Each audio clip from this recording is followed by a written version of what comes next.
Yo, c'est Altosan et aujourd'hui on se retrouve pour une nouvelle vidéo. Cette vidéo je devais la faire depuis un long moment car c'était le résultat d'un sondage. Donc dans le sondage il y avait soit le choix entre le tag 30 questions One Piece, Naruto ou encore Hunter x Hunter. Et bien évidemment comme t'as bien pu le voir au titre, c'est Hunter x Hunter qui l'a emporté. Restez jusqu'à la fin de la vidéo car je vais taguer bien sûr des autres youtubeurs pour qu'ils soient obligés de répondre à ce questionnaire que vous pouvez désormais trouver en description. C'est parti.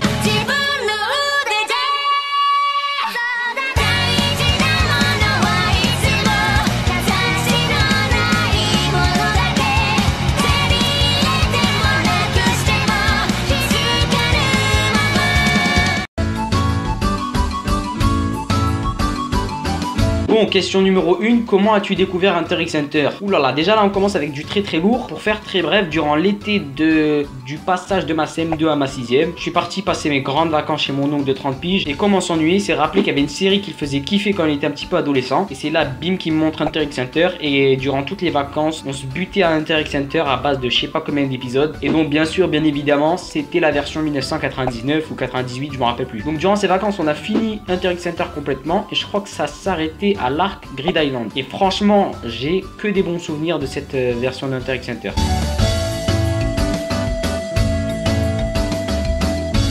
Là aussi franchement c'est une question un petit peu compliquée, mais bon, franchement les meilleurs souvenirs d'Hunter x Hunter que j'ai eu, c'était les nuits à enchaîner 6-7 épisodes, soit de l'ancienne version ou de la nouvelle. C'était vraiment de très beaux moments.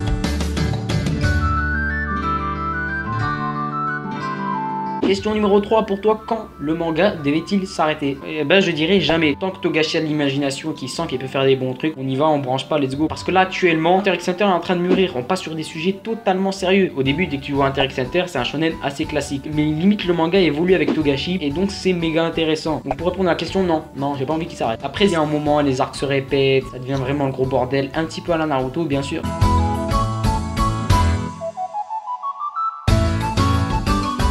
Franchement, je vais vous étonner, mais la mort qui m'a le plus marqué dans Hunter x Hunter, c'était dans l'arc Chimera Ant. En fait, il y avait une petite histoire entre un petit garçon et sa sœur qui se font attaquer par les fourmis chimères et donc le frère va protéger sa sœur. Il va se faire totalement déchiqueter. Après, on voit la mère qui a pété un plomb. Limite, elle est dépressive. Donc, ce garçon-là, ce jeune, va devenir, je crois, le premier Chimera Ant avec la capacité de parler. Et donc, voilà, cette histoire, elle m'avait marqué. Je sais pas pourquoi. Je l'ai vu aussi, j'étais jeune. Sur le coup, elle m'a marqué, mais le problème, c'est que même après, des années et des années plus tard, je m'en rappelle toujours.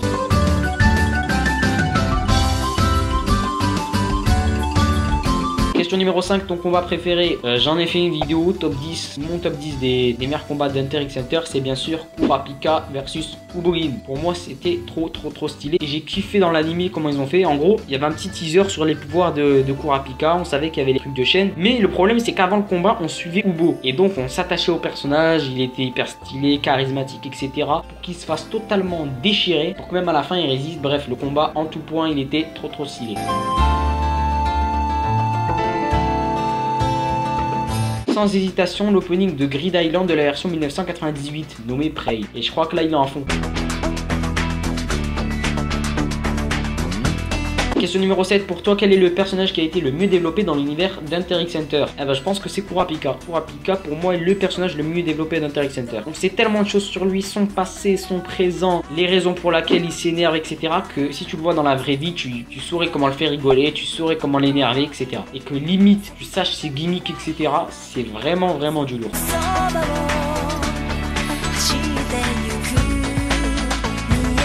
Alors là, sans hésitation, c'est Netero. Netero, je sais que bien sûr, certains vont dire, mais non, c'est Meruem, etc. Pour moi, ce n'est que mon avis. Si Netero se serait battu contre Meruem à son meilleur âge, début trentaine, début quarantaine, il n'aurait fait qu'une bouchée de Meruem. Ce n'est que mon avis. Il faut pas oublier que, petite anecdote marquante qui était dans l'anime, lorsque Zeno, le grand-père de Killua, était né, Netero avait la même gueule que lors du tournoi des Hunter et de l'arc de Chimera Ant. C'est-à-dire qu'il était déjà hyper vieux.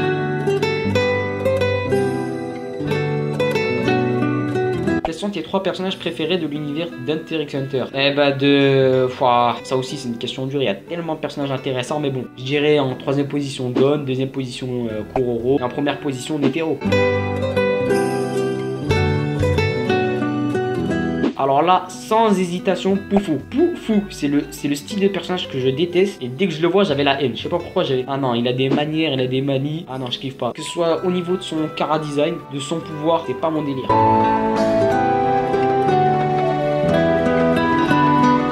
Question numéro 11, ton arc préféré d'Hunter x Hunter. Alors là, à cette question, je ne peux pas répondre. Parce que pour moi, en gros, chaque arc dépendait du précédent. J'aurais moins kiffé un arc s'il n'y avait pas celui d'avant. C'est, je sais pas, voilà. C'est parce qu'il y a un certain ordre. En fait, Hunter x Hunter, ça avance crescendo. C'est ça qui est bien. Et donc, chaque arc pour toi est meilleur que l'autre. Et donc, je vais pas dire par exemple l'arc Chimera Ant c'est le meilleur. Parce que imaginez si on aurait commencé par l'arc Chimera Ant et après on aurait eu Grid Island. Peut-être que j'aurais plus kiffé Grid Island, qui sait. Et donc voilà, chaque arc pour moi dépendait du précédent. Et j'aurais moins kiffé l'un s'il n'y avait pas l'autre.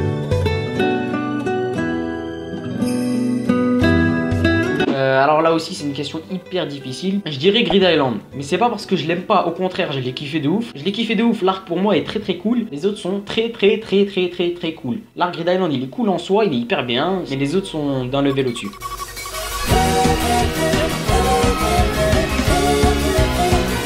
Franchement je dirais la manipulation directe. Parce que tu pourrais faire franchement des trucs assez sympathiques, je vous laisse deviner.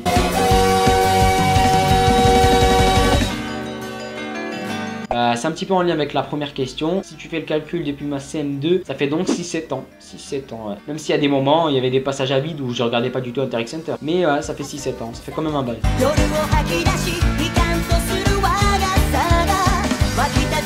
Mon moment préféré, je pense, il y en a plusieurs, mais c'est quand Netero les invite dans son bureau. C'était dans l'arc de, comment ça s'appelle, de l'épreuve des Hunter. Quand il invite tous les candidats dans son bureau qui doivent répondre à certaines questions. Et niveau scénaristique, ça rendait hyper bien. Parce que ça suivait, on entendait plusieurs réponses en parallèle. Bref, c'était très cool et j'ai kiffé ce moment. En fait, quand ils étaient dans cette sorte de montgolfière, bref, je me rappelle vraiment plus comment ça s'appelle ce truc. Bah, tout a été stylé. Que ce soit quand Netero invite Killua et Gon, il leur dit que si vous chopez la balle, vous devenez Hunter. Tout était vraiment stylé dans cette partie.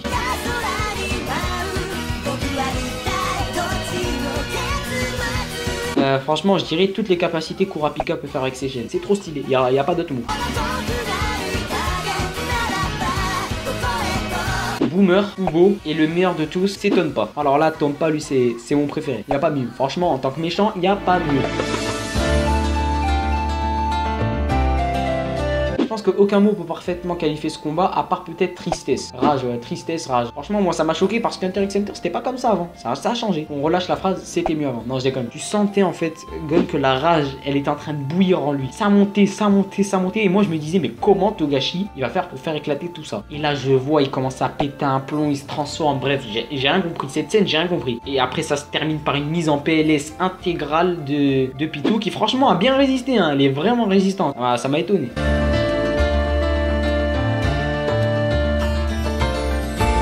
Question numéro 19, que penses-tu des poses de Togashi? Je vais pas trop parler de cette question parce que ça sera le sujet du Naruto débat, donc je laisse mes arguments pour la vidéo.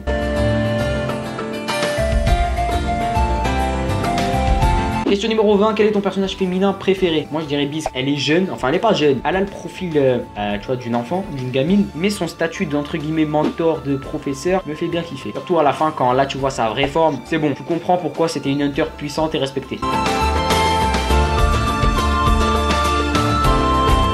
Je dirais Hisoka parce que ça a un petit air de Gogeta et c'est totalement stylé. Pour info, je préfère la deuxième tenue, celle de la tour céleste. Je la trouve stylée, je la trouve plus stylée. Alors là, c'est un débat qui divise la communauté de Hunter x Hunter à cause d'une maudite scène. Si vous la connaissez pas, cherchez sur internet, vous allez vite la trouver. En gros, pour faire vite, t'as Gon et Leorio qui sortent de la douche, un petit peu à poil, et genre Kurapika rougit, bref, t'as compris. Et donc ça a provoqué un tremblement de terre dans la fanbase d'Hunter x Hunter, et tout le monde se le demande. Bien sûr, j'ai un avis sur Kurapika que je vais pas exprimer, mais pour moi il est clair, net et précis. Je vous laisse dans les commentaires cependant répondre à cette question, j'aimerais bien voir vos avis. Et bah je dirais le jeu sur PSP Hunter x Hunter Wonder Adventure que j'ai surkiffé. Surtout que la licence Hunter x Hunter elle est pas méga exploitée niveau jeu vidéo. Quand tu vois tout ce qui se fait niveau One Piece, Naruto, bref, Hunter x Hunter méritait un meilleur sort. Mais à l'époque, quand je suis tombé sur le jeu niveau graphique, franchement ça m'a beaucoup étonné. Pour de la PSP c'était vraiment intéressant. Mes regrets concernant Hunter x Hunter, je dirais certains scans. Au niveau des seins, c'était chaud. Et heureusement que dans les tomes reliés, je crois, ils ont été un petit peu modifiés. Ouais, mais bon, c'est compréhensible, mais bon, c'était quand même chaud. C'était le seul regret. Imagine-toi si tous les scans auraient été dessinés avec un Togashi au top de sa forme, franchement, ça aurait donné encore plus du lourd. Heureusement que l'anime est là pour relever un petit peu le truc. Bah, tout dépend du contexte. Si c'est la vraie vie, vu que personne n'a le naine, je me vois mal utiliser celui de Kuroro. Mais si c'est dans le monde d'Hunter x Hunter, direct je prends celui de Kuroro parce que Haruka, son pouvoir a trop de failles à mon goût.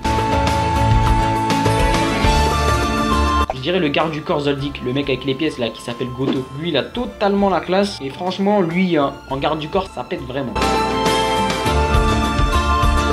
Cette OST figure aussi dans un top OST que j'avais fait il y a longtemps. Je crois que c'est l'OST Holding a Card File. Il est vraiment stylé, je le kiffe. C'est comment ça s'appelle? C'est un OST de l'arc de Grid Island. Alors là, franchement, je me rappelle pas. J'ai été obligé de chercher sur internet et je dirais le seul principe, c'est qu'il n'y a pas de principe.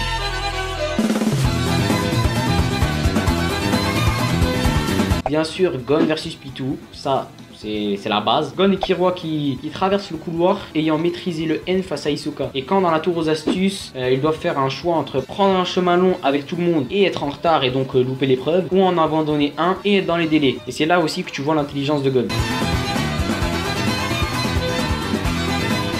Eh ben je dirais que c'est dans l'épreuve d'Hunter, dans la tour aux astuces, toujours dans cette tour aux astuces avec Tompa. C'est quand, attends, si je me rappelle bien, c'est quand il commence un combat, tu vois il était sûr de lui, tu te disais c'est bon, il va nous sortir une technique du turfu, il va peut-être résister contre un adversaire, je crois que c'est un prisonnier, et qu'au moment où le combat commence, il dit j'abandonne. Franchement je crois que j'ai jamais autant rigolé devant une scène que celle-ci. Et Tompa je crois que c'est le personnage qui m'a fait le plus rire dans Hunter x Hunter. Et je le kiffe vraiment, vraiment ce personnage je le kiffe. C'est un enfoiré, mais je l'aime bien. Donc voilà les gars, la vidéo est finie, passons maintenant au tag. Donc les deux youtubeurs qui seront tagués, tout d'abord la chaîne légendaire La Brigade Fantôme, c'est un duo dont je connais un des membres et ça va lui donner du travail à ce flemmard. Et en deuxième temps, bien sûr, une chaîne qui est à 90% orientée sur Hunter x Hunter et qui est une chaîne que je vous conseille, la chaîne d'Aminataros. Le lien se situe dans la description si vous voulez aller jeter un coup d'œil. Et donc voilà les gars, les questions sont en description, j'espère que vous allez jouer le jeu. Sinon je sais qu'il y a des youtubeurs manga qui regardent ma vidéo, n'hésitez surtout pas vous aussi, vous êtes de la fête, à répondre à ce tag. Les questions sont en description. Et sinon moi je vous dis les gars, à plus pour une prochaine vidéo. C'était Altosag.